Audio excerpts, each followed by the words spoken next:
Welcome to Between the Sheets, the podcast where we're going to cover a variety of topics related to sexual health and wellness. I'm Dr. Stephanie Zwonitzer, your host. I'm a nurse practitioner and have been in practice since 2017. I have my Doctor of Nursing Practice degree, and I specialize in urology and sexual health. I am so excited to explore all of the various topics related to sexual health and wellness with you in a fun, spicy, educational, and non-judgmental manner. So come on, let's get between the sheets. Hey guys, welcome back to the podcast. I'm pretty excited today because I have a guest host on with me today, so you don't have to listen to me the whole time. I have Sofia Ashley here today. She is the founder of the Happy Vagina Project. She is a certified sex coach and educator with over 10 years experience teaching teens, adults, and tots about sex.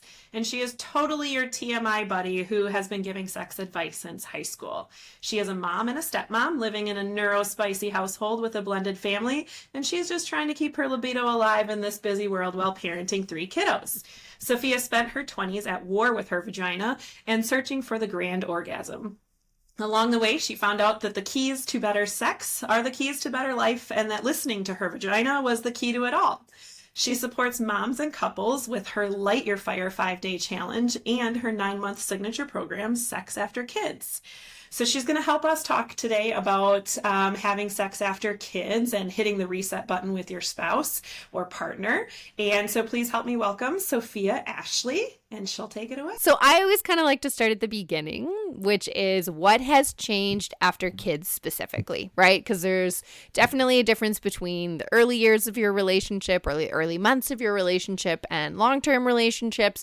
But what has happened when children are in the mix, right? Yeah. And I like to think of it as like 4 dimensions of change. So one dimension is the physical dimension. That's your dimension, right? One person, if there was no adoption, right? One person carried a baby in their body. There was pressure on their pelvic floor muscles. Things have stretched. Things have moved. Maybe things have torn. Maybe things have been cut. Maybe there's been surgery, right?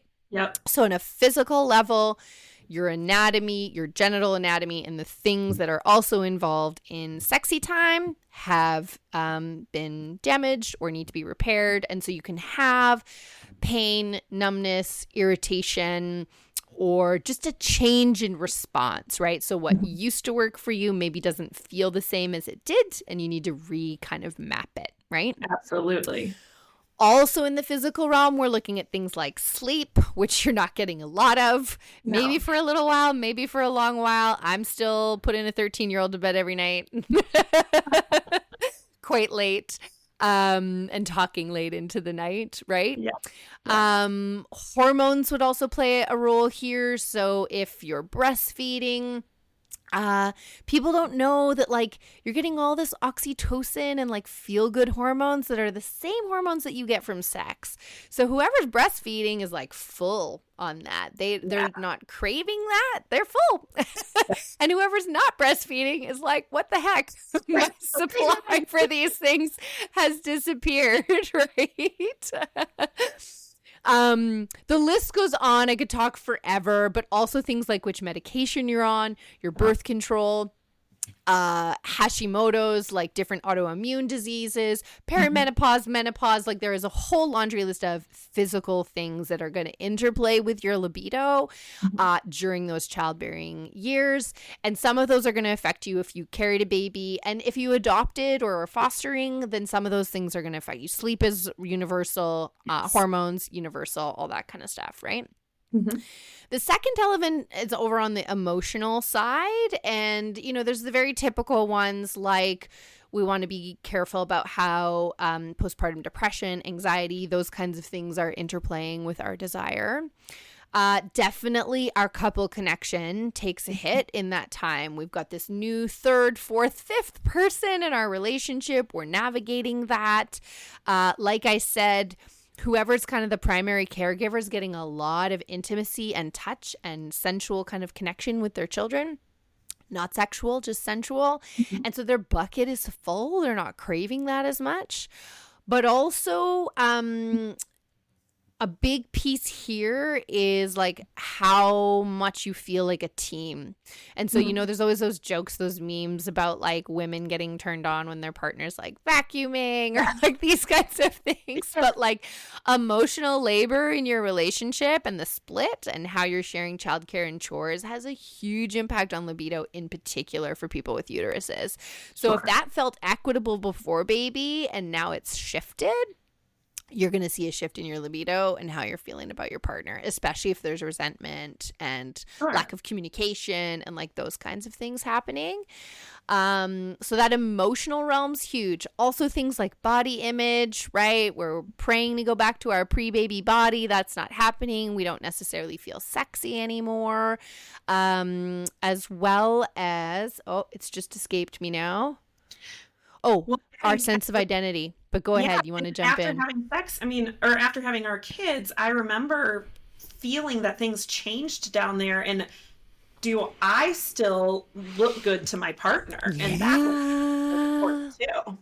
So anxiety is about what my vagina looks like or feels like to my partner, which will often come from kind of those stereotypes about being loose and big and all these things, which are all BS.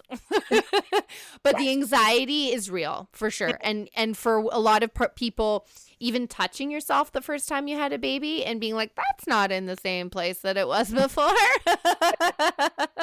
Especially if it's early on, right? Like things shift for quite a while, like a year after you've had baby, right? Yes. The last piece I was going to say, kind of under identity or under emotional, and again, there's a very long laundry list. These are just examples for people, but is that sense of identity. So sometimes we become a mom and all of a sudden some like programming that we have around whether mothers can be sexual beings, whether I can kiss and flirt with my husband or my partner in front of my kids.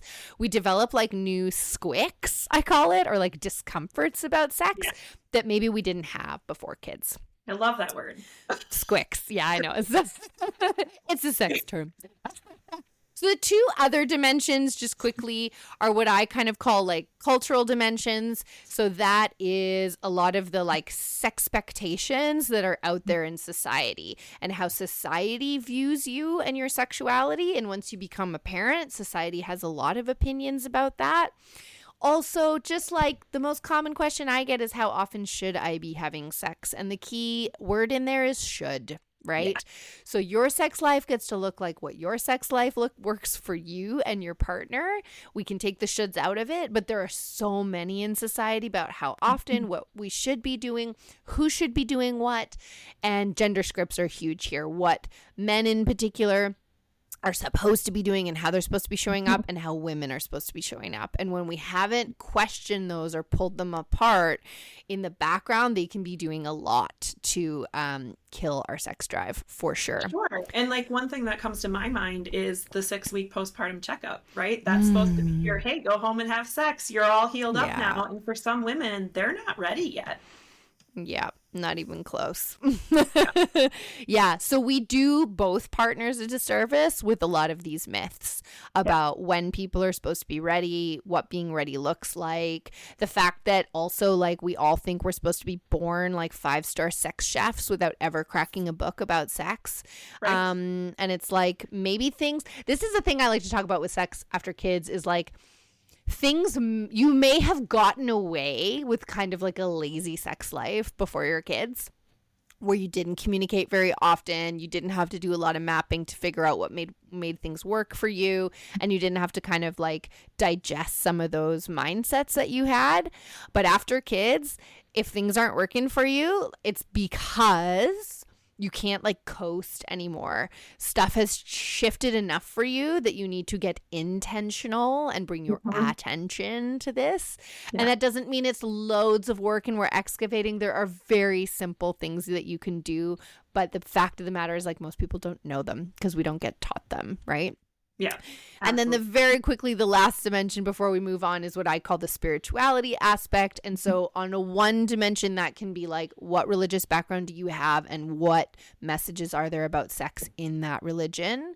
And also more of a like global spirituality of like, what is my connection to myself, my wants, my needs, my identity. And when I don't have that, because my entire world just shifted and the rug got pulled out from under me, I need to like rebuild that connection to find myself back to a place where I'm like feeling solid in that and able to then like connect with my partner, if that makes sense. Yeah, absolutely.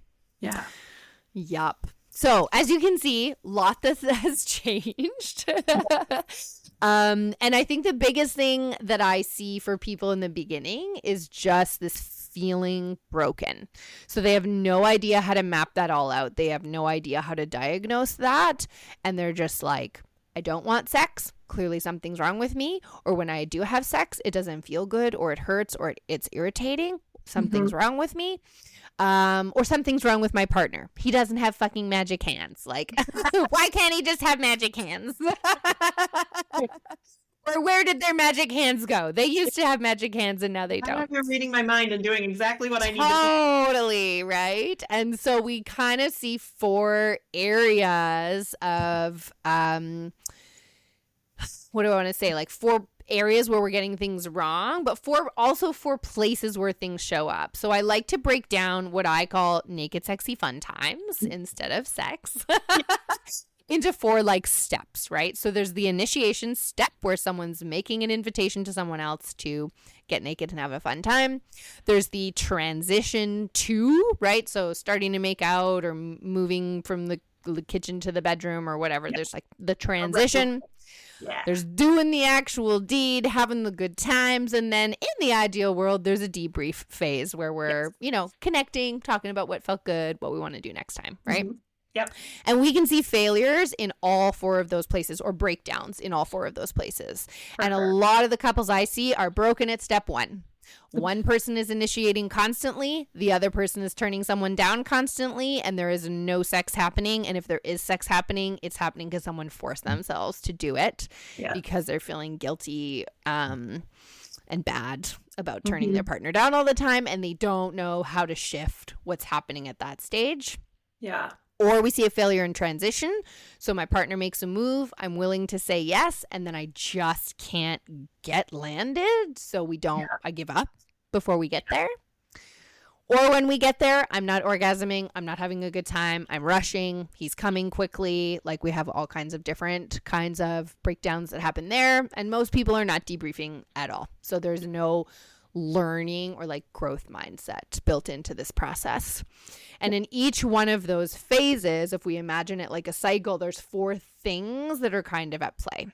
Okay. And so for each of those phases, we're looking at your nervous system. How's it doing? How's it feeling? Is it ready? Does it feel safe to relax and open into whatever's about to happen? Communication, which has an interplay with nervous system. Yeah. How were you invited? Are you sharing with your partner what you need? Is your partner asking for what you need? Is there a strong ability to communicate in a way that's fun and playful and not mechanical? Mindset, which again relates back to nervous system and communication. So if I'm squeaking every time my partner makes a move because my kids are watching my partner kiss the back of my neck and I'm like, that's a mindset problem that's leading to a nervous system problem, right? Or I'm in bed and I'm feeling like I'm taking too long. That's a mindset problem that's leading to a nervous system problem.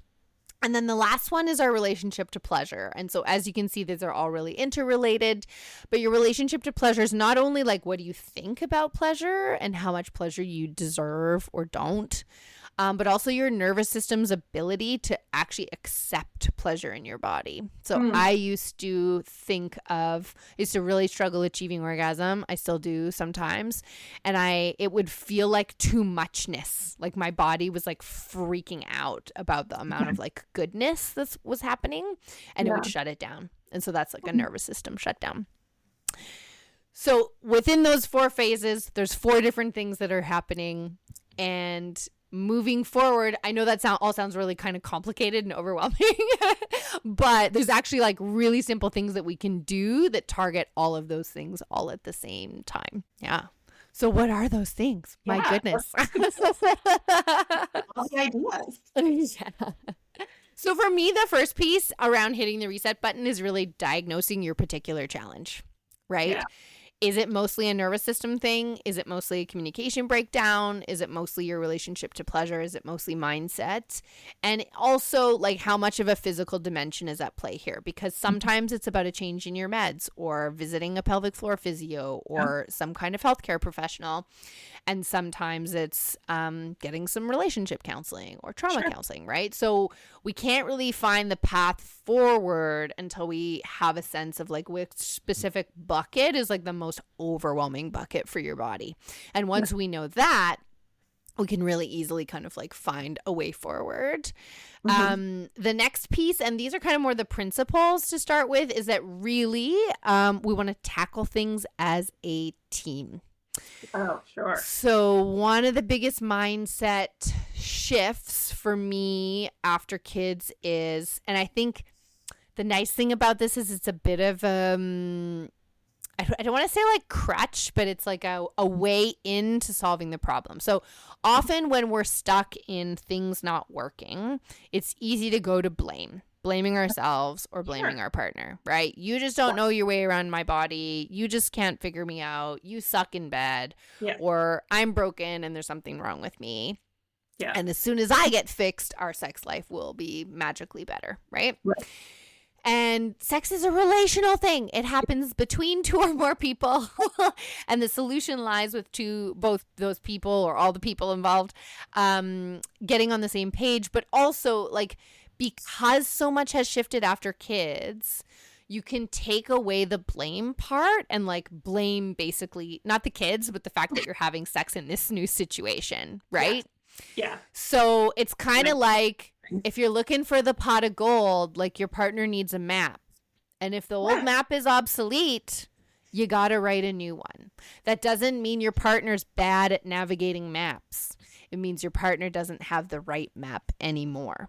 Oh, I love that analogy. And you have to communicate together to build a new one, right? So that takes the you suck, I suck out of it to like, hey, we are after the pot of gold together.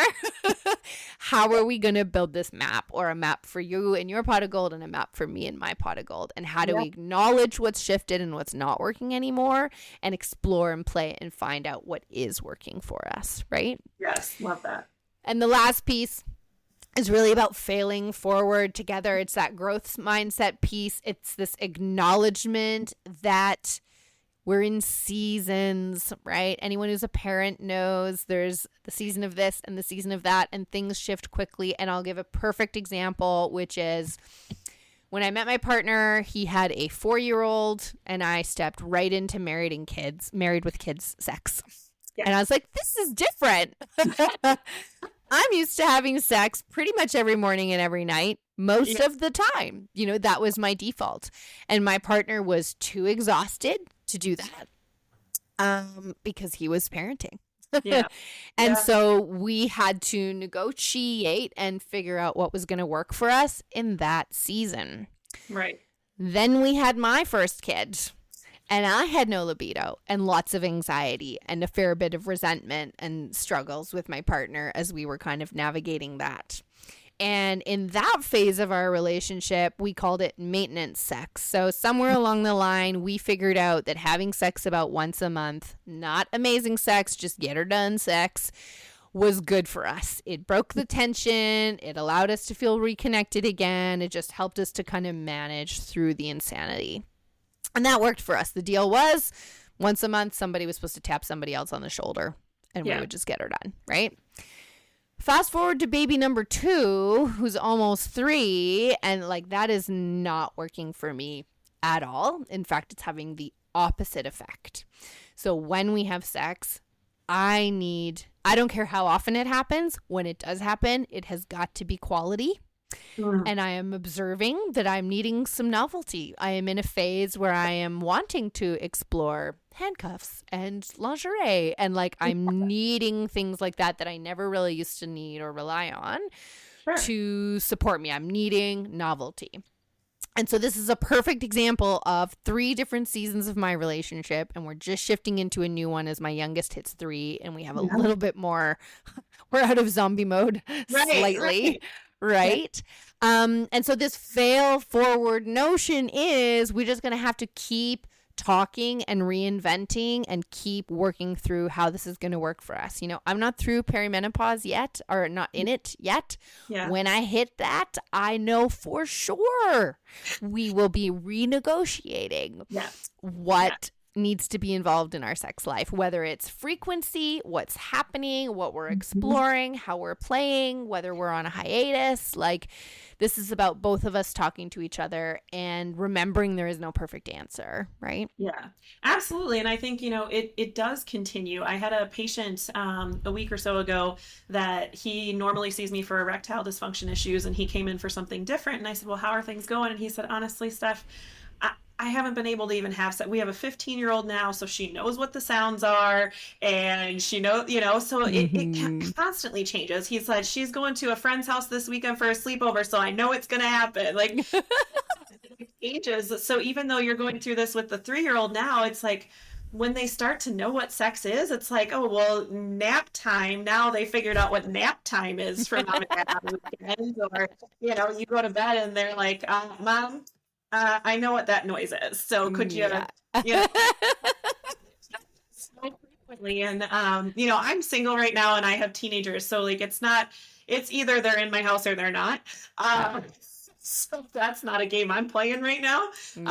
But it is, you constantly have these different phases that you're going through. And I think the communication is the key. So how would you say, like, let's say you're having this struggle and you're just not really quite sure how to broach that subject with your partner. Like, you can tell he's frustrated too, or she's frustrated too, but like, how do you start that initial conversation of like, hey, I know this isn't working. You know this isn't working. What are we doing? What would you suggest?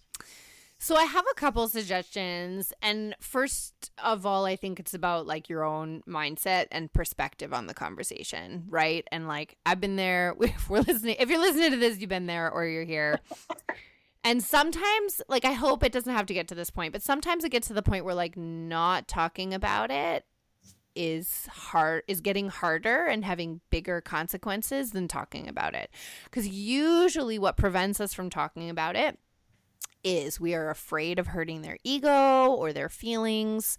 If we don't have great communication skills in our relationship, we may be worried we're going to get a defensive response to our vulnerability, which means we kind of like shut down before we even table the conversation.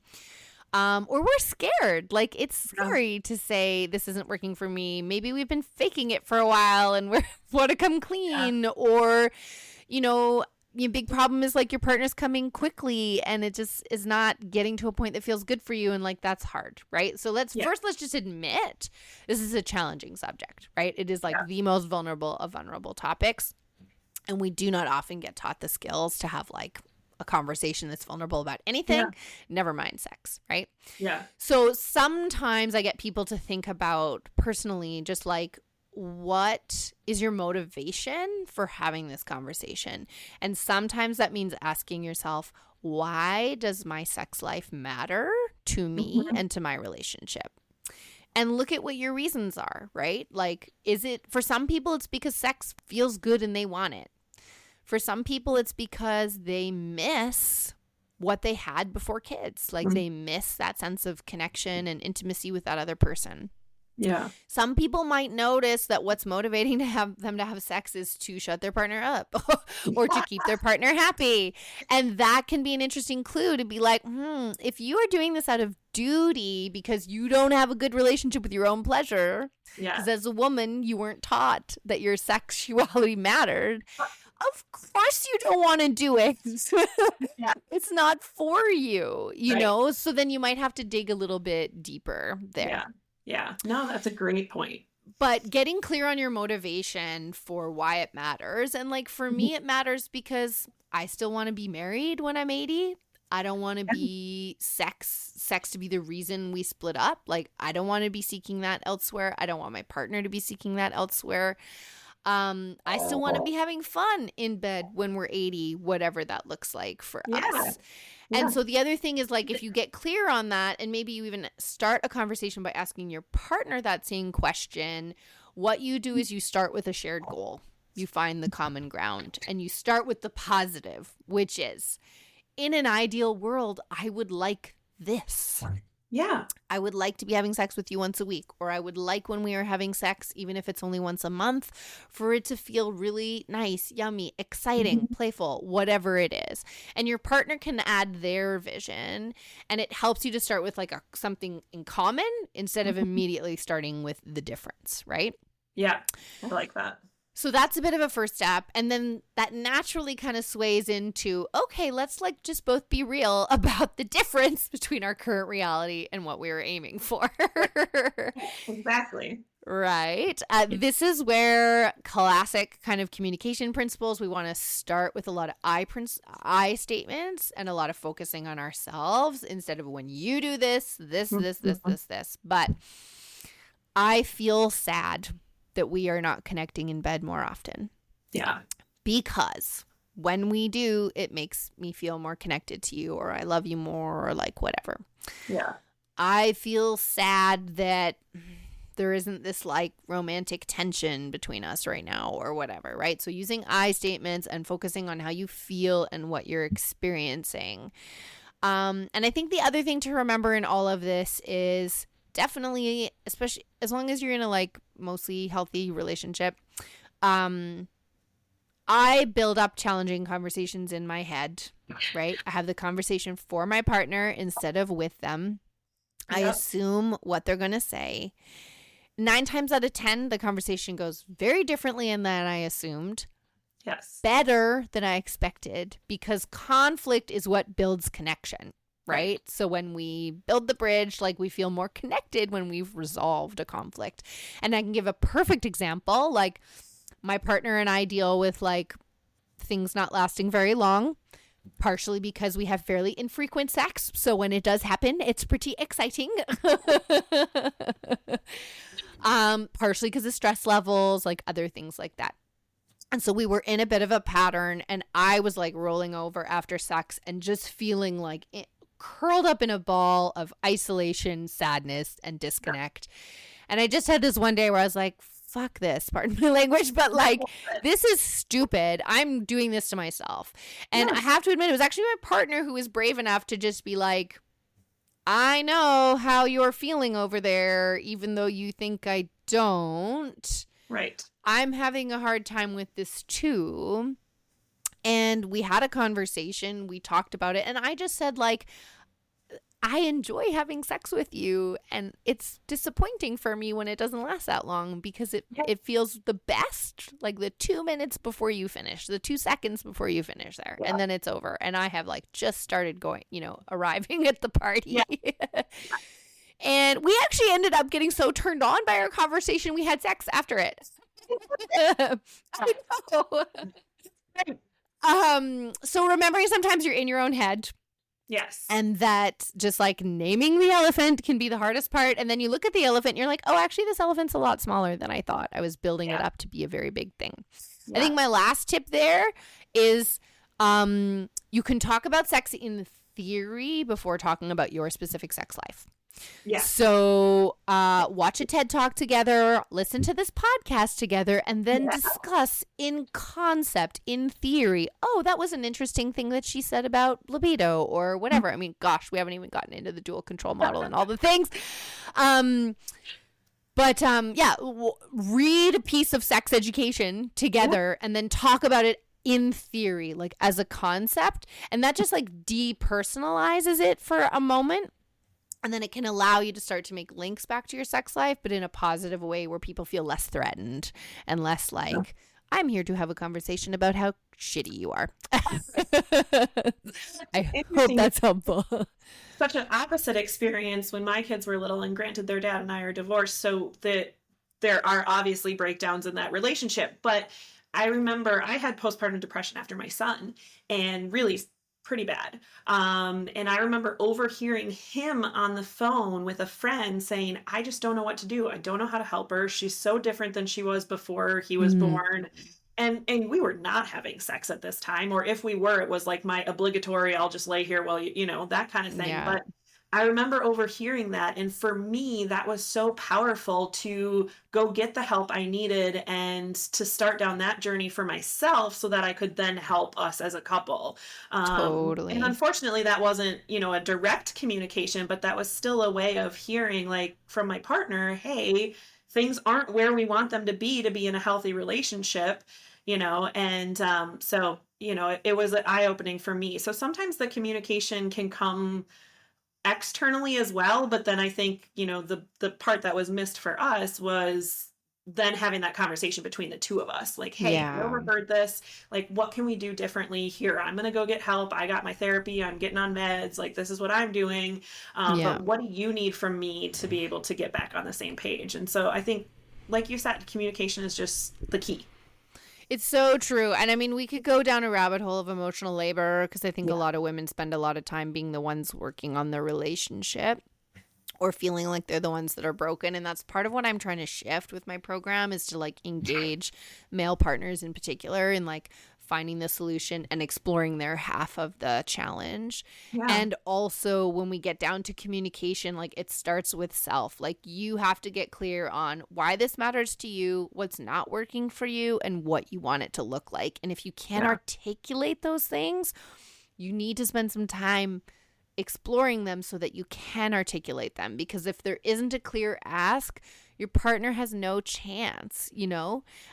What he does with that ask, what they do with that ask is a totally different thing. But if you're showing up to the table just being like, this sucks, I don't know, not productive, you know? But I mean, you can say, this sucks, I'm lost. How do we get unlost together? Yeah. But this sucks, I don't know, you fix it. Not helpful. Absolutely. Yeah. No, this has been great. I appreciate it so much. And I know that you also do like some tantric teaching, and I believe you even told me like some somatic energy kind of stuff. So we'll have to have you back on to go through some of that and talk about that. So I'm so excited that you are here today. Any plugs you need to do for your own things here? Yeah, well, I'm just finishing up a quiz for folks, which helps with that diagnose part. So where is our core issue?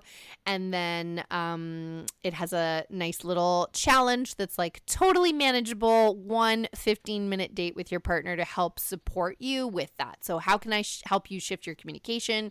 How can I help you work with your nervous system? How can we reset your relationship to pleasure or play with your mindset a little bit? Because I find so much, in particular, if we're looking at women, they're not initiating. They feel bad that they're not initiating, and they don't know how to initiate. So this quiz is meant to help you kind of identify where your biggest hurdle is, and then to help you initiate not sex, but a connected, intimate moment with your partner where you're going to kind of learn and reset a little bit. So I will make sure to send you the link for the show notes for that. People can find me over on Instagram at the Happy V Project, or on my website, thehappyvaginaproject.com. I share so much over there. There's so much to say. We will send everyone over your way. I'm so grateful to have had you on today. Thank you so much. Thanks for having me. Absolutely. Thank you for listening and spending time with me today.